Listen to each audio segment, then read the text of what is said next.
Alright, assalamualaikum warahmatullahi wabarakatuh dan salam sejahtera kepada semua pelajar-pelajar. Oke, apa kabar? Ya juga harap semuanya dalam keadaan sehat walafiat. Oke ya. Dan sama-sama lah kita menghadapi COVID-19 ini. Oke, dengan hati yang terbuka. Oke, walaupun stres juga kan, tidak dapat ke sekolah kan. Oke ya, video ini direkam Julai 2021. Oke ya, masih lagi PKP. Right, walau apapun kita kena teruskan belajar juga. Oke, jadi sekarang kita di bab 8.4. Oke, 8.4 sumbangan tamadun Islam kepada dunia. Right, kita ini sekarang di bab terakhir sudah dalam bab tingkatan 1. Right, jadi sumbangan tamadun Islam kepada dunia kita pecahkan kepada 3, yaitu politik, ekonomi, dan sosial. Oke, dan ketiga-tiganya ini panjang ceritanya. Oke, cikgu coba akan pecahkan kepada 3 video lah. Oke, politik, ekonomi, dan sosial.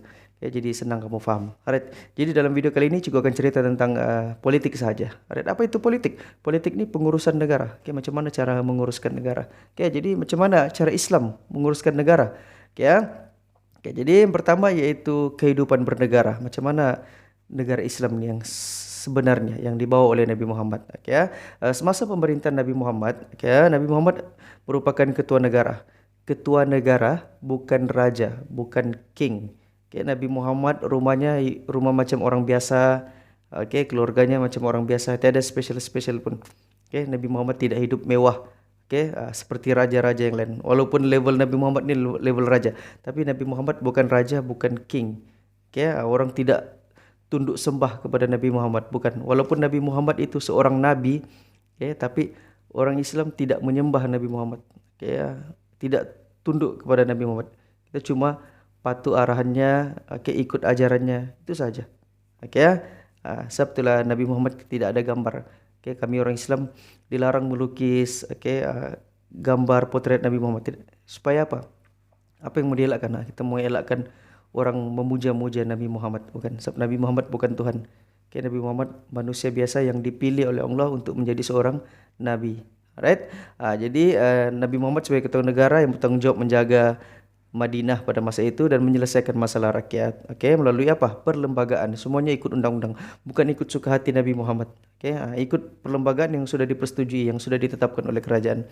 Right? Seterusnya bila Nabi Muhammad wafat, diteruskanlah oleh khalifah yang seterusnya lah. Okey, Abu Bakar, Umar, Uthman dan Ali. Karena juga khalifah Umayyah, Abbasiyah dan juga Turki Umayyah. Alright. Okey, seterusnya dalam hubungan antarabangsa, Nabi Muhammad juga menjalankan hubungan dengan kerajaan-kerajaan yang lain. Okay, ya, sentiasa mengantarkan surat-surat dakwah kepada negara lain, mengajak kepada Islam. Okay, ada yang terima, ada yang tidak terima. Okay, itu terpulang, tiada paksaan. Okay, dalam Islam.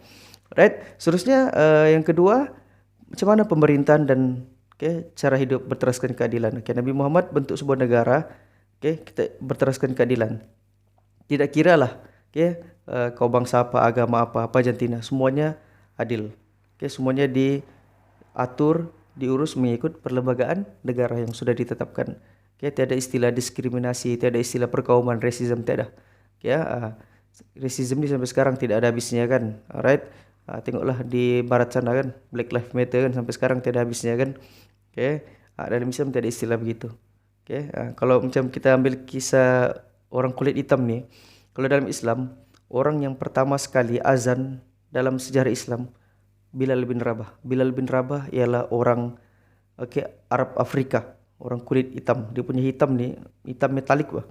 Tapi Nabi Muhammad memuliakan dia, dia naik di atas Kaabah, orang pertama azan dalam sejarah Islam, orang kulit hitam. Padahal ramai lagi sahabat lain di situ.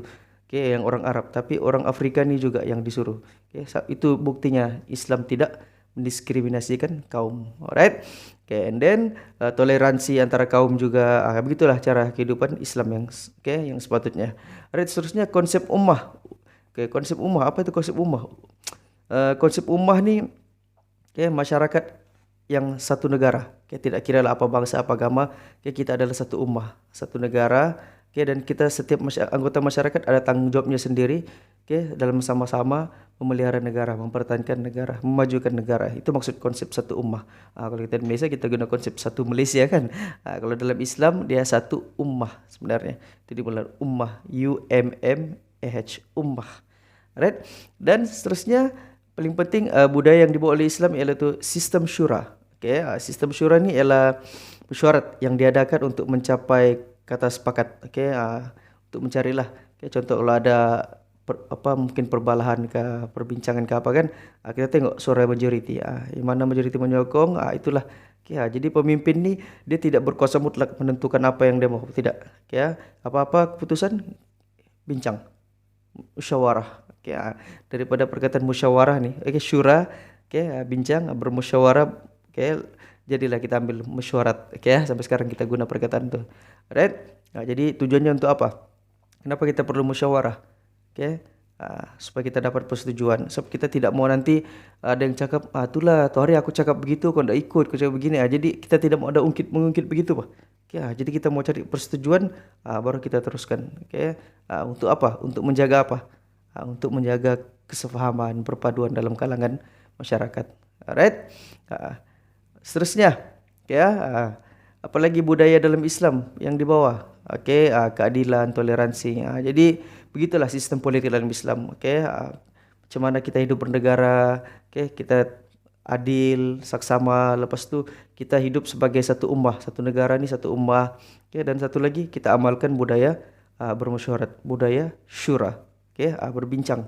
Barulah negara akan maju dan aman. Begitulah politik di dalam Islam yang dibawa oleh Nabi Muhammad, yang dikekalkan sampailah sekarang. Right? Itu saja. Lepas ini kita akan bincang pula pasal macam mana cara ekonomi Islam. Right? Itu panjang sikit. Kita rehat dulu.